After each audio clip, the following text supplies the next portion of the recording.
Hi friends, ఎలా ఉన్నారు? నేను మీ హేమంత్. ఈరోజు మనం హిందీలో బ్లాక్ బస్టర్ అయిన అగ్లీ మూవీని ఎక్స్ప్లెయిన్ చేసుకుందాం. మనం ఈ వీడియోలో స్టోరీ ఎక్స్ప్లెనేషన్తో పాటు ఈ మూవీ యొక్క ఫిలాసఫీ ఏమి అని కూడా తెలుసుకుందాం. సో ఇంకా ఏమాత్రం ఆలోచన చేయకుండా వీడియోలోకి వెళ్ళిపోదాం.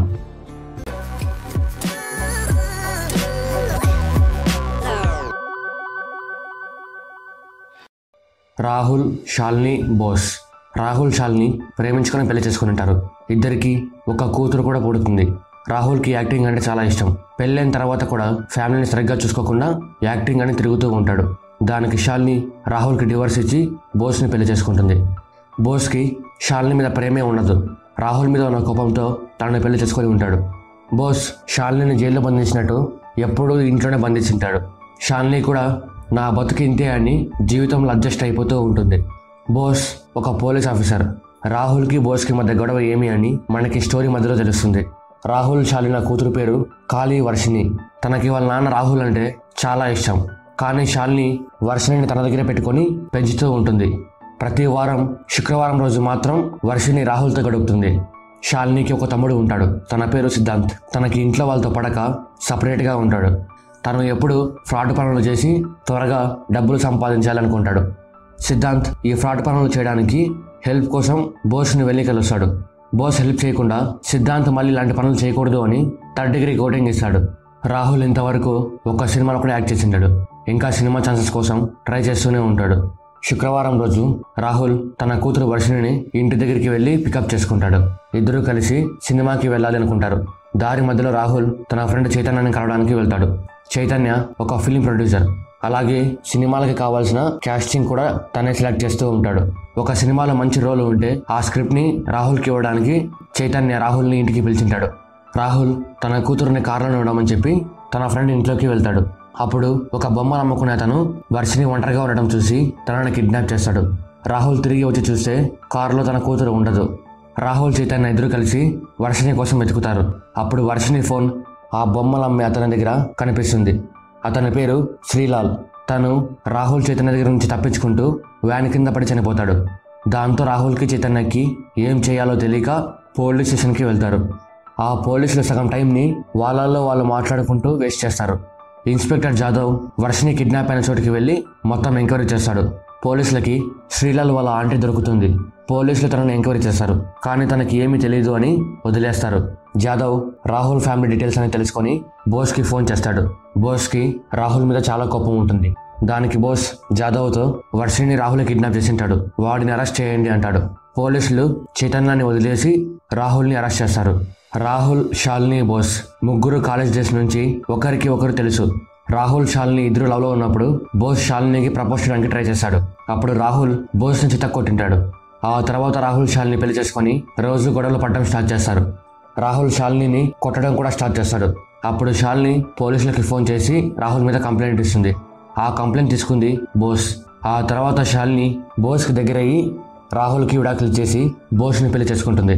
బోస్కి శాలిని మీద చాలా అనుమానం ఉంటుంది. అందుకు తన ఫోన్ని ట్యాప్ చేసి తనకి వచ్చే ఫోన్స్ అన్ని వింటూ ఉంటాడు. అలా రాహుల్, శాలిని వర్షిని గురించి ఫోన్లో మాట్లాడుకోవడం కూడా రికార్డ్ అయి ఉంటుంది. రాహుల్, శాలిని ఇద్దరు వర్షిని ఎవరి దగ్గర పెట్టుకోవాలి అని గొడవ పడతారు. అప్పుడు రాహుల్ కోపంలో ఏదో మాట వరుసకి వర్షిని నేనే కిడ్నాప్ చేస్తామని చెప్పింటాడు. బోస్ ఆ కాల్ రికార్డింగ్స్ని రాహుల్కి వినిపించి వర్షిని నువ్వే కిడ్నాప్ చేసింటావని చితక్కొడతాడు. తన మీద ఉన్న కసి మొత్తాన్ని తీర్చుకుంటాడు. చైతన్య రాహుల్ని కాపాడడానికి ఒక నెంబర్ తీసుకొని రాహుల్ నెంబర్కి ఫోన్ చేసి కిడ్నాపర్ లాగా మాట్లాడతాడు. కానీ పోలీసులు నెంబర్ ట్రేస్ చేసి అది చైతన్యాన్ని కనిపెట్టేస్తారు. చైతన్యకి చాలా అప్పులు ఉంటాయి.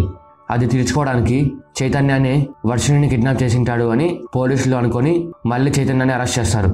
రాహుల్ పోలీస్ దగ్గర నుంచి గన్ లాక్కొని అందరినీ బెదిరించి స్టేషన్ నుంచి తప్పించుకుంటాడు. వర్షిని కిడ్నాప్ అయిన విషయం బోస్ శాలినితో చెప్తాడు. శాలిని తన బాధని బయటికి చెప్పలేక తనలో తానే బాధపడుతుంది.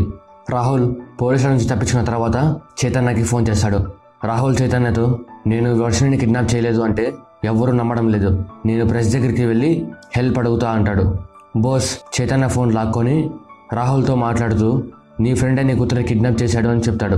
కానీ రాహుల్ అది నమ్మకుండా బోస్తో చైతన్య నాకు 15 సంవత్సరాల నుంచి తెలుసు, నా ఖర్చులకి కూడా వాడే డబ్బులు ఇస్తాడు, నా కూతురిని వాడు కిడ్నాప్ చేసిండాడు అని చెప్తాడు. బోస్ రాహుల్ చెప్పిన మాటలు ఉన్న తర్వాత రాహుల్ చైతన్య ఇవి చేయలేదు అని నమ్ముతాడు. బోస్ చైతన్యాన్ని కూడా వదిలేస్తాడు. ఆ తర్వాత నుంచి బోస్ వర్షిణి కోసం వెతకడం స్టార్ట్ చేస్తాడు. వర్షిణి గురించి నార్త్ ఇండియా మొత్తం తెలుస్తుంది. కిడ్నాప్ అయిన 8 మంది పిల్లలు దొరుకుతారు, కానీ వర్షిణి మాత్రం దొరకదు. రోజులు గడిచిపోతూ ఉంటాయి. బోస్కి మాత్రం వర్షిణి గురించి ఏ ఇన్ఫర్మేషన్ దొరకదు. రాహుల్ రాఖీ దగ్గర ఉంటాడు. రాఖీ శాలినికి రాహుల్కి కామన్ ఫ్రెండ్. తను చాలా సినిమాలలో ఐటమ్ సాంగ్స్కి డ్యాన్స్ చేసి ఉంటుంది. రాఖీకి తన భర్త ఇచ్చే సుఖం సరిపోక రాహుల్ని తగులుకొని ఉంటుంది. చైతన్యకి డబ్బులు అవసరం పడతాయి. దానికి కిడ్నాపర్ లాగా రాహుల్కి ఫోన్ చేసి 20 లక్షల డబ్బు అడుగుతాడు. బోస్ రాహుల్ ఫోన్ని ట్యాప్ చేసి ఉంటాడు. దాంతో ఈ బ్లాక్మెయిలింగ్ కాల్ని వింటాడు. చైతన్య పోలీసులు ట్రేస్ చేయకుండా ఆన్లైన్ సర్వర్ నుంచి ఫోన్ చేస్తాడు. దాంతో పోలీసులకి ఇది ఒక ఇంటర్నేషనల్ నెంబర్ అని తెలుస్తుంది. కానీ ఆ సర్వర్కి ఏ టవర్ నుంచి సిగ్నల్ వెళ్ళిందని చూస్తే చైతన్య ఇంటి దగ్గర నుంచి అని తెలుస్తుంది. చైతన్య రాహుల్కి 15 సంవత్సరాల నుంచి తెలుసు. రాహుల్ శాలిని పెళ్లి చేసుకున్న తర్వాత చైతన్య రాహుల్ ఇంటికి రెగ్యులర్గా వెళ్ళడం స్టార్ట్ చేస్తాడు. చైతన్య రాహుల్ ఇంట్లో లేనప్పుడు శాలినికి మాయమాటలు చెప్పి లొంగ తీసుకుంటాడు. శాలిని కూడా చైతన్య మాయమాటలు చెప్పగానే తనకి ఈజీగా లొంగిపోతుంది. రాహుల్ చైతన్యకి ఫోన్ చేసి 20 లక్షల గురించి కిడ్నాపర్ గురించి చెప్తాడు. అప్పుడు చైతన్య అంత డబ్బు ఎక్కడి నుంచి తీసుకుని వస్తావని అడుగుతాడు. దానికి రాహుల్ అప్పు అడుగుదామంటాడు. చైతన్య రాహుల్తో నువ్వు అంత డబ్బుని మళ్ళీ కట్టలేవు అంటూ బోస్ని హెల్ప్ అడుగు అంటాడు. కానీ రాహుల్కి బోస్ని డబ్బు అడగడానికి ఈగో అడ్డం వస్తుంది. దానికి చైతన్య రాహుల్తో దొంగతనం చేద్దామని ఐడియా ఇస్తాడు. రాహుల్కి వేరే మార్గం లేక దొంగతనానికి ఒప్పుకుంటాడు. ఈ కాల్ రికార్డింగ్ని బోస్ వింటాడు. బోస్ కొంతమంది పోలీసులను పంపించి రాహుల్ని అబ్జర్వేషన్లో పెడతాడు. రాహుల్ చైతన్య రాబరీ కోసం గన్స్ కొనుక్కోవడానికి వెళ్తారు. పోలీసులు రాహుల్ని చైతన్యాన్ని రెడ్ హ్యాండెడ్గా పట్టుకోవడానికి గన్స్ కొనుక్కునేటప్పుడు వీళ్ళు అరెస్ట్ చేస్తారు. కానీ రాహుల్ పోలీసులకు దొరకకుండా తప్పించుకుంటాడు. మరుసటి రోజు రాహుల్ జ్యువెలరీ షాప్కి దొంగతనానికి వెళ్తాడు. కానీ పోలీసులకి దొరికిపోతాడు. పోలీసులు రాబరీకి ప్లాన్ చేస్తావా అని చైతన్యాన్ని కొడతారు. అలాగే ఇంటర్నేషనల్ నెంబర్ నుంచి నువ్వే కదా ఫోన్ చేసింది అని ఇంటర్గేట్ చేస్తారు. కానీ చైతన్య నాకు దానికి ఏం సంబంధం లేదని చెప్తాడు. బోస్ రాహుల్తో దొంగతనానికి వెళ్ళినందుకు గొడవ పడకుండా అవసరం కోసమే అలా చేశాడు అని అర్థం చేసుకుంటాడు. బోస్ వర్షిణిని కాపాడడానికి రాహుల్తో కేస్ డీటెయిల్స్ అని చెప్తాడు, ఇంటర్నేషనల్ కాల్తో సహా. బోస్ డీటెయిల్స్ అని చెప్పగానే రాహుల్కి కూడా చైతన్య మీద అనుమానం వస్తుంది. రాహుల్ చైతన్యాన్ని వర్షిణి గురించి అడుగుతాడు. దానికి చైతన్య నన్ను అనుమానిస్తున్నావా అని రాహుల్ని తిడతాడు. ఇంతలో రాహుల్ మొబైల్కి కిడ్నాపర్ నుంచి ఫోన్ కాల్ వస్తుంది. ఈసారి కిడ్నాపర్గా ఫోన్ చేసింది రాఖీ. కిడ్నాపర్ నుంచి ఫోన్ రాగానే పోలీసులంతా వర్షిణి కిడ్నాప్కి చైతన్యకి ఏం సంబంధం లేదని నమ్ముతారు. దాంతో బోస్ అన్ని పేపర్స్లో వర్షిణి గురించి వేపిస్తాడు. ఆ న్యూస్ని శాలిని తమ్ముడు సిద్ధాంత్ కూడా చూస్తాడు. సిద్ధాంత్ శాలినికి కిడ్నాపర్లుగా ఫోన్ చేసి నీకు నీ కూతురు కావాలంటే 50 లక్షల రూపాయలు తీసుకొని రా అంటూ ఈ విషయం ఎవరికని చెప్తే నీ కూతురుని చంపేస్తానని బెదిరిస్తాడు. శాలిని వాళ్ళ నాన్నతో ఈ విషయం చెప్పి 60 లక్షలు ఇమ్మన్నాడు అంటుంది. వాళ్ళ నాన్న ఏం ఆలోచించకుండా కూతురు కోసమే కదా అని డబ్బులు అరేంజ్ చేసి ఇస్తాడు. శాలిని 50 లక్షల రూపాయలని కిడ్నాపర్కి ఇచ్చేస్తుంది. మిగతా 15 లక్షల రూపాయలని రాఖీ దగ్గర దాచిపెడుతుంది. పోలీసులు రాహుల్ని అబ్జర్వేషన్లో పెట్టినప్పుడు రాఖీ గురించి తెలుస్తుంది. పోలీసులకి రాఖీ మీద డౌట్ వచ్చి అరెస్ట్ చేయడానికి ఇంటికి వెళ్తారు. కానీ తను మొగుడిని వదిలిపెట్టేసి వేరే వాడితో లేచిపోయి ఉంటుంది. పోలీసులు శాలిని కాల్స్ అన్నీ విని బోస్కి ఫోన్ చేసి చెప్తారు. బోస్ శాలిని ఏమేమి చేసిందో తెలుసుకొని కిడ్నాపర్ ఎవరో కూడా తెలుసుకోకుండా అంత డబ్బుని ఎలా ఇచ్చావని శాలిని తిడతాడు. అలాగే మిగతా 15 లక్షలు ఏం చేశావని బెదిరిస్తూ అడుగుతాడు. దానికి శాలిని కోపం తట్టుకోలేక తన బాధని అంతా బయట పెడుతుంది. ఆ 15 లక్షల రూపాయలని నా అవసరం కోసం నేను తీసుకున్నా అని, నువ్వు నాకు ఇవ్వలేనివన్నీ ఆ డబ్బుతో నేను కొనుక్కుంటా అని, ఆ డబ్బుని నేను నా ఫ్రెండ్ రాఖీ దగ్గర దాచిపెట్టా అని బోస్ని ఎదిరించి మాట్లాడుతుంది. అప్పుడు బోస్ నీ ఫ్రెండ్ ఆ 15 లక్షల రూపాయల డబ్బు తీసుకొని పారిపోయింది అంటాడు. బోస్ చెప్పింది వినగానే శాలినికి రాఖీ మీద కోపం వస్తుంది.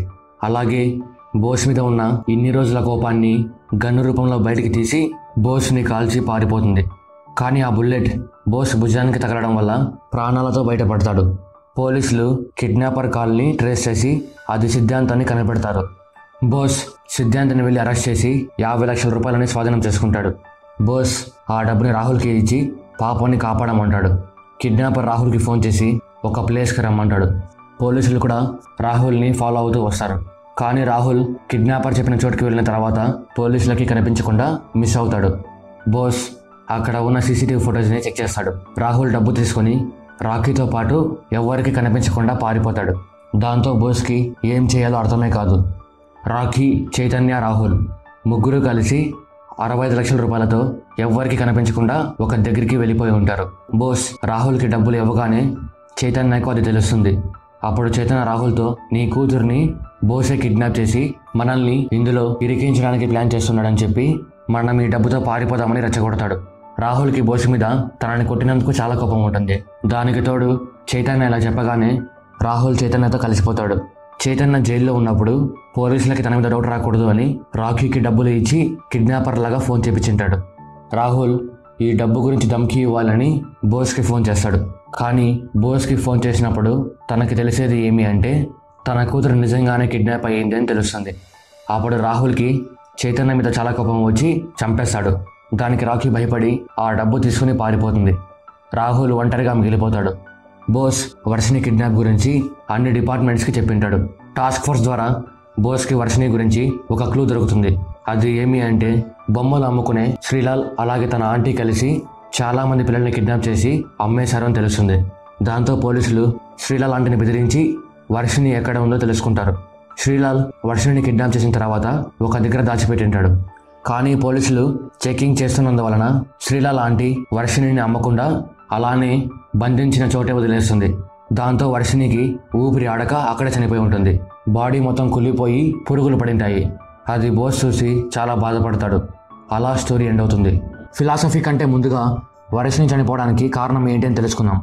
వర్షిని చనిపోవడానికి మెయిన్ రీజన్ బోస్ అలాగే ఇన్స్పెక్టర్ జాదవ్. ఈ ఆన్సర్ విన్న తర్వాత వీడికి ఏమైనా పిచ్చి పట్టిందా? వర్షిని చనిపోవడానికి వాళ్ళ పేరెంట్స్ కదా కారణమని మీరు అనుకోవచ్చు. అది కూడా నిజమే. కానీ వాళ్ళు కారణం కిందికి రారు, అగ్లీనెస్ కిందికి వస్తారు. అగ్లీనెస్ అంటే ఏంటి అని మనం నెక్స్ట్ పాయింట్లో డిస్కస్ చేద్దాం.